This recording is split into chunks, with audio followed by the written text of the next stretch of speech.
Bonjour, c'est Juliette Delacroix, je suis sur le Mensuel pour vous parler d'une histoire d'amour qui sort au cinéma.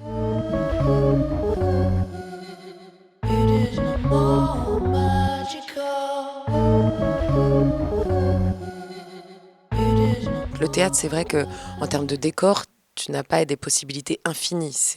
Ça reste un lieu unique. Le cinéma, il complète la pièce puisque il y a énormément de possibilités de décors. D'ailleurs, on a tourné dans 54 décors en 31 jours de tournage. On a tourné au Mont-Saint-Michel, à Paris, en Corse, en région parisienne. Et donc ça a été un tournage très intense. Ça offre une dimension encore plus large. Dans la pièce, par exemple, ces deux femmes se marient. Là, le mariage a été transposé. On est en Corse, dans une vieille ferme, au milieu de... C'est un mariage champêtre avec des invités. Au théâtre, on est 4. On fait avec juste une projection vidéo. Et c'est à vous d'imaginer. Le cinéma offre une possibilité de compléter l'imaginaire du spectateur. Ah bah pas de photo. Tiens, amène ça au camion. Ouais, pourquoi t'es là? Je suis obligée, c'est mon frère. Elle est hétéro, hein. Je sais, chut. Et maquée aussi. Tu vas la revoir? Bah non, ça a pas de sens, hein. Ok, si tu veux mourir seul, c'est ton droit. C'est un film très visuel. Il est très frais parce qu'on n'est jamais dans le même endroit, on change, on passe d'une époque à une autre, on est au bord de la mer en Corse, puis on retourne à Paris dans un loft d'artistes. Je crois, et ça j'ai une certitude, c'est qu'on ne s'embête pas une seconde. Ça je le sais parce que de toute façon, à la Michalik, il y a du rythme. Donc vraiment, c'est pas un film contemplatif, et Dieu sait que j'aime aussi les films contemplatifs, mais là, il y a du rythme. Jusqu'au bout, jusqu'à la dernière minute, on est tendu. Si nous sommes tous réunis, c'est pour célébrer l'amour de deux êtres. Je vous déclare unis. Vous pouvez vous embrasser comme vous le faites depuis que vous êtes arrivés. T'as repéré la danseuse? Jolie, hein? Un peu jeune, non? Ça va, tu vas pas l'épouser. Claire, Katia, Claire. Je crois que j'ai envie d'un enfant avec toi. L'appartement de Katia, donc mon appartement, évidemment, moi je l'avais imaginé, je me l'étais créé dans ma tête. Et un jour avant le début du tournage, Alexis m'a appelé, il m'a dit « Est-ce que ça te ferait plaisir quand même de voir ton appart ?» Je lui ai dit « Mais évidemment, j'arrive. » Et pour la petite histoire, c'est l'appartement qui se trouve à 200 mètres de là où j'ai grandi, moi, dans le quartier Oberkampf avec mon papa. Donc déjà, je suis très émue et je monte au 10e étage de cet appart. Je rentre, il me montre plein d'éléments de décor de l'appartement, des canettes de bière de partout parce que Katia est une jeune fille qui boit beaucoup, qui fume beaucoup. Et je vois un mégaphone. Elle me dit, mais parce qu'elle fait des manifs. C'est quelqu'un qui a besoin de prendre la parole. Et puis elle est journaliste, tu l'as pas oublié? Je dis, bah non, j'ai pas oublié. Donc regarde là-bas. Et là, je vois une pile de journaux. Et il avait entassé une 50aine de journaux de Libération, qui est le journal dans lequel travaillait mon papa. Donc ça, c'est Alexis. Il va pas seulement créer son décor en égoïstement, lui, en tant que réalisateur, il va aussi penser avec le rendu et puis en pensant au personnage et en plus en pensant aux comédiens. Ça coûte combien? On pourrait demander à ton frère. Pour le même prix, tu pourras avoir un jet ski. Hein. Ce sera un meilleur investissement.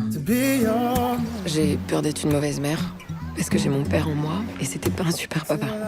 J'ai toujours peur qu'il surgisse. Il va rien m'arriver. Ni à toi, ni à nous. Alexis a écrit ce film pendant le confinement, parce qu'il avait le temps, comme nous tous. Il a écrit le film et il m'a dit par contre, évidemment, tu sais, hein, Juliette, c'est pas avec vous. Évidemment, dans ta petite tête, tu te dis quel dommage quand même. On connaît nos rôles par cœur, nous, on les a créés avec lui, on y a mis de nous en tout cas. Mais évidemment, j'ai tellement conscience de l'économie du cinéma aujourd'hui et je sais qu'on se retrouve pas avec un premier rôle au cinéma parce qu'on a créé son rôle au théâtre. Donc je disais ok. Puis sorti de confinement, il me dit au fait, je l'ai écrit. Ça te dérange pas de venir faire une lecture avec Marie Cassoyer, Pauline Bression et de venir le lire devant ma production juste pour l'écouter? Une première fois, on dit oui, pas de souci. Puis on lit le film, on dit putain, il est bien quand même. C'est frustrant. Mais on est trop heureuse pour lui. Une deuxième fois, il nous redemande de refaire une lecture. J'ai un peu réécrit, vous voulez pas revenir le lire? Oui, il n'y a pas de problème, Alexis. Quelques jours avant Noël, il nous dit on peut faire un petit goûter de Noël en équipe à la maison. On pensait équipe de théâtre, juste comme ça. Puis en rentrant dans la pièce, il y avait Benjamin Belcourt et Camille Thor, ses prods. Et lui, et il nous dit asseyez-vous, juste pour vous dire, c'est bon. On a eu l'accord de France 2 hier soir, Canal+, qui nous suivent aussi. Et puis c'est bon, en fait, le film, on le fait avec vous. Autant te dire que c'était pas une surprise, on s'est pris un petit immeuble sur la figure, on a fait de quoi? Mais qu'est-ce que tu racontes? Et puis 4 mois plus tard, on était en train de le tourner. Elle est pas là, l'autre maman? Non, elle avait un rendez-vous de boulot.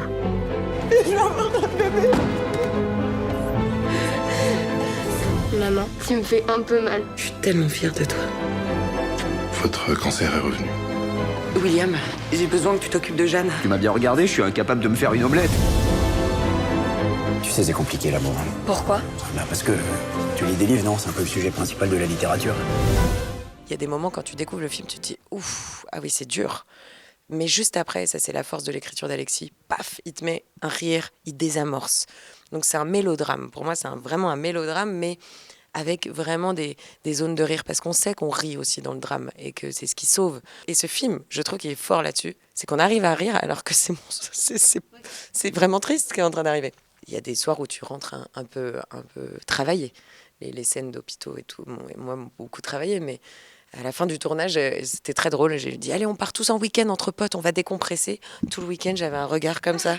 J'étais HS, mais hors service total. Toi, moi, papa, maman.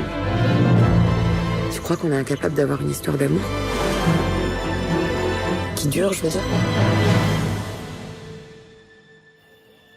Bah j'espère pas, je me suis quand même fait chier à écrire ton discours. C'est très propre à l'écriture d'Alexis Michalik sur Le Porteur d'Histoire, Le Cercle des Illusionnistes, Edmond, Intramuros, Une Histoire d'amour, Les Producteurs, sa dernière comédie musicale. Tu ressors à chaque fois avec un...